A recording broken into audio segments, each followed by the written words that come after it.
પાલક ટમેટા કાજુ પનીર આ પૈસા દેતા કોઈ બી 5 સ્ટાર હોટલમાં બી આ રેસીપી તમને ખાવા ન મળે. હું અત્યારે જેતપુરમાં આવ્યો છું અને પંચમુખી હનુમાનજીના દર્શન કરવા માટે આવ્યો હતો. ત્યાં આ પ્રોગ્રામની જમાવટ છે. અશોકભાઈ, આ કેટલા વર્ષથી આ રેસીપી બનાવો છો?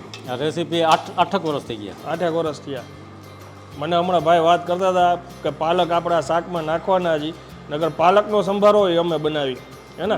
હા, પાલકનો સંભારો પણ બનાવ્યો. હવે કાજુ, ઓકે, પનીર નાખું છું. ઓકે.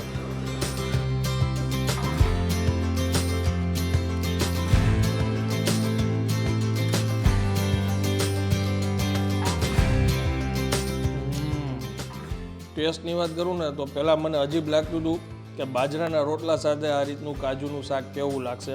ટેસ્ટ ટુ ગુડ છે. કાઠિયાવાડી અને પંજાબીનું મિશ્રણ કર્યું હોય ને તો એ આ શાક છે.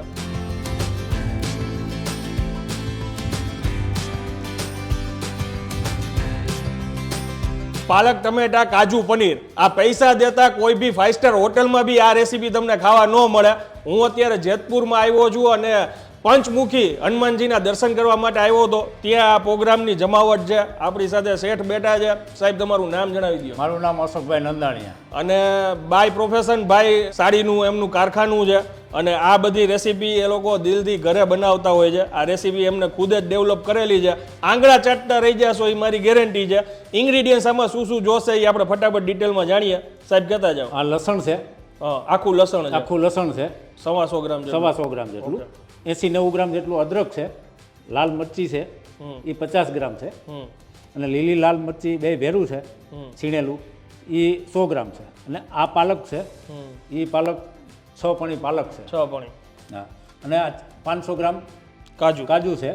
અને 400 ગ્રામ પનીર છે. અને 1 કિલો ટમાટર છે. ઓકે. અને અડધો કિલો ડુંગળી છે. અને ડુંગળી છીણેલી છે, એ 1 કિલો છે. ઓકે, આ તો ખાવા માટે છે. ખાવા માટે છે. ઓકે, ઓલી છીણેલી કેટલી છે? એ 1 કિલો છે. 1 કિલો. બાકી રૂટીન ગરમ મસાલો, ગરમ મસાલો રૂટીન મુજબ. ઓકે, હાલો હવે ફટાફટ વઘાર કરી. હા. આ આવી ગયું તેલ. કેટલું તેલ લેશું? 500 ગ્રામ. 500 સિંગ તેલ. અશોકભાઈ, આ રેસીપી ચાલુ કરી એ પહેલાં કદાચ આ કોઈ મંદિરે કોઈને આ જગ્યાએ દર્શન કરવા આવવું હોય તો આ લોકેશન એક્ઝેક્ટ ક્યાં આવેલું છે? જેતપુર ભાદરના સામા કાંઠે ડાઇંગ એસોસિએશનના ફિલ્ટર પ્લાન્ટ પાછળ. ઓકે. પંચમુખી હનુમાન. ઓકે, કેટલુંક જૂનું હશે આ મંદિર? આ અંદાજિક 30 વર્ષ જૂનું હશે. એમ. અને હવે સરસ અને ડિમોલેશન આખું કરીને સરસ બનાવી નાખ્યું. વાહ રે વાહ. આ સૂકું લસણ છે. ઓકે, એનાથી વઘાર કરશું પહેલાં. તજ લવિંગ બાદિયા છે. ઓકે, આખો ગરમ મસાલો, મરચાંની પેસ્ટ છે. આવી ગયું લીલું મરચું, પછી આ લાલ મરચું, આ અદરક. ઓકે. આ હળદર છે. 3 ચમચી જેટલી હળદર. તેલમાં નાખવાથી પાકી જાય. જો બધાયની એક અલગ અલગ રીત અને સ્ટાઇલ હોય છે. ભાઈએ પહેલાં આદુ ને મરચાં ને એ બધું સતળાયું. હવે ડુંગળી પકાવે છે. 3.5 ચમચી રાખી છે અત્યારે લાલ મરચું પાવડર. તીખાસ અનુસાર ઉમેરવાની. આ ટમેટા છે. અશોકભાઈ, આ કેટલા વર્ષથી આ રેસીપી બનાવો છો? આ રેસીપી 8 વર્ષ થઈ ગયા. 8 વર્ષ થયા. મને હમણાં ભાઈ વાત કરતા હતા કે પાલક આપણા શાકમાં નાખવાના જ, નગર પાલકનો સંભારો હોય અમે બનાવી, હે ને? હા, પાલકનો સંભારો પણ બનાવ્યો. આવી બીજી કઈ કઈ વેરાયટી બનાવો છો? પાલક સંભારો છે, પછી કાજુ ડુંગળી છે, ઉબાડિયું છે. ઉંબાડિયું. હા.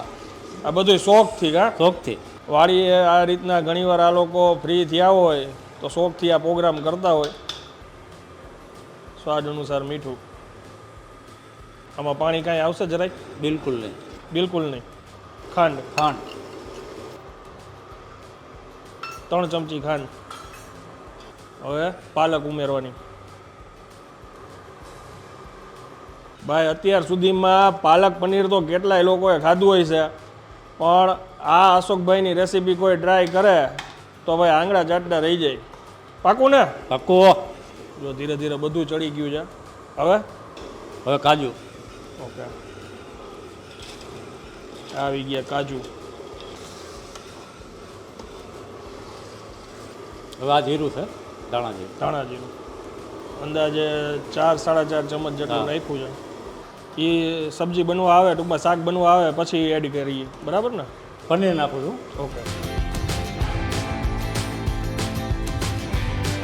1 ચમચી જેટલી હિંગ નાખું છું.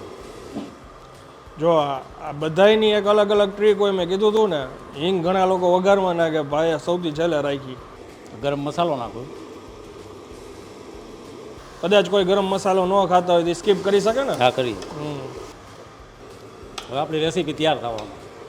જો આપણું શાક તૈયાર થઈ ગયું છે હવે આપણે લીંબુ ઉમેરશું થઈ ગયું આપણું શાક તૈયાર નેચરલ લાઇટમાં જુઓ તમે કેમ લાગે છે આખું ગ્રુપ એ લોકોનું આવે પછી જમવાનું હતું એટલે અત્યારે ટેસ્ટિંગનો સીન મારો લેવા બેસી ગયો છું ખાસ વાત તો એ છે કે આ લોકો ગ્રુપના બધા ભેગા થઈને ખાસ કરીને મારો મિત્ર છે જીતન મોવલિયા મારો નાનપણનો મિત્ર છે એમની ખૂબ જ ઈચ્છા હતી કે એકવાર તમે આવો તો અહીંયા કંઈક રેસીપીનો પ્રોગ્રામ કરી મારા મિત્રના આખા ગ્રુપ સર્કલના બધા ભેગા થઈને સાથ સહયોગથી આ મંદિરનું ફરી નિર્માણ કર્યું છે અને ઓમ જોઈએ ને તો બહુ ઓછી એવી જગ્યા હશે કે જ્યાં પંચમુખી હનુમાનજીનું મંદિર હશે અને કોઈ આ વિડીયોના માધ્યમમાં કોઈ એવું નથી કે કોઈ અહીંયા આવીને 2 પૈસા ધરે અને એના ઉપર આ લોકો કાંઈ અહીંયા ટ્રસ્ટ બનાવે કે કાંઈ એનાથી ભાડાથી કાંઈ એને લાભાર્થ થાય ખાલી એવી ઈચ્છા છે કે ભાઈ અહીંયા કોઈ લોકો આવે તો એમને આટલી સરસ જગ્યાએ દર્શન કરવા મળે વેરાયટીની વાત કરીએ ને જો આ લસણનો રોટલો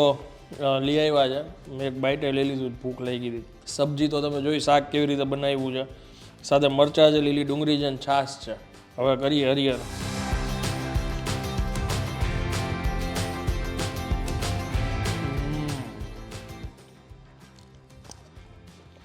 ટેસ્ટની વાત કરું ને તો પહેલાં મને અજીબ લાગતું હતું કે બાજરાના રોટલા સાથે આ રીતનું કાજુનું શાક કેવું લાગશે ટેસ્ટ ટુ ગુડ છે પંજાબી ગ્રેવી ટૂંકમાં તમને પંજાબી સાઈડની જરાક આમ ફ્લેવર આવી શકે પનીરને લીધે કાઠિયાવાડી અને પંજાબીનું મિશ્રણ કર્યું હોય ને તો એ આ શાક છે સ્પાઇસીને એવું ખાવું હોય તો બી તમે સ્પાઇસીનેસ બી વધારી શકો પણ કાજુ ને પનીરને લીધે થોડુંક ડર લાગે ટૂંકમાં તમારી રીતે હજી ઝીણી મરચીની તીખું કરવું હોય તો તમે નાખી શકો બાકી જે રેસીપીમાં માપ બતાવ્યું છે એ જ રીતના બનાવશો અને રોટલા સાથે ખાશો તો ખરેખર મજા આવી જશે મને એમ હતું કે પરોઠા સાથે વધારે મજા આવશે પણ રોટલા મજા આવી અને હવે રેસીપી સારી લાગી હોય તો બીજા લોકો સુધી શેર કરી દેજો ખાસ કરીને જેતપુર સાઈડ તમે નીકળતા હોય ને આ જગ્યાએ દર્શન કરવા હોય તો જરૂરથી એકવાર વિઝિટ કરજો મળીએ હવે નેક્સ્ટ વિડીયોમાં ત્યાં સુધી જય હિન્દ જય ભારત જય હનુમાન દાદા